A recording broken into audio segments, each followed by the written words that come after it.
إذا وقعت الواقعة ليس لوقعتها كاذبة خافضة رافعة إذا رجت الأرض رجا وبست الجبال بسا فكانت هباء منبثا وكنتم أزواجا ثلاثة فأصحاب الميمنة ما أصحاب الميمنة وأصحاب المشأمة ما أصحاب المشأمة والسابقون السابقون أولئك المقربون في جنات النعيم ثلة من الأولين وقليل من الآخرين على سرر موزونة متكئين عليها متقابلين يطوف عليهم ولدان مخلدون بأكواب وأباريق وكأس من معين لا يصدعون عنها ولا ينزفون وفاكهة مما يتخيرون ولحم طير مما يشتهون وحور عين كأمثال اللؤلؤ المكنون جزاء بما كانوا يعملون لا يسمعون فيها لغوا ولا تأثيما إلا قيلا سلاما سلاما وأصحاب اليمين ما أصحاب اليمين في سدر مخضود وطلح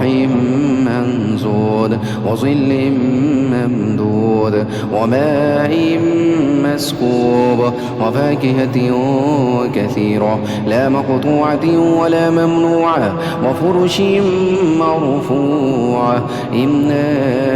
أنشأناهن إنشاء فجعلناهن بكرا عربا ترابا لأصحاب اليمين ثلة من الأولين وثلة من الآخرين وأصحاب الشمال ما أصحاب الشمال في سموم وحميم وظل من يحموم لا بارد ولا كريم إنهم كانوا قبل ذلك مترفين وكانوا يصرون على الحنث العظيم وكانوا يقولون إذا متنا وكنا ترابا وعظاما إنا لمبعوثون أو آباؤنا الأولون قل إن الأولين والآخرين لمجموعون إلى ميقات يوم معلوم ثم إنكم أيها الضالون المكذبون لآكلون من شجر من زقوم فمالئون منها البطون فشاربون عليه من الحميم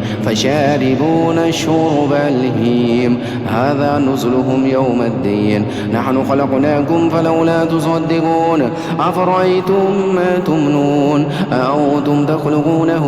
أم نحن الخالقون نحن قدرنا بينكم الموت وما نحن بمسبوقين على أن نبدل أمثالكم وننشئكم فيما لا تعلمون ولقد علمتم النشأة الأولى فلولا تذكرون أفرأيتم ما تحرثون أنتم تزرعونه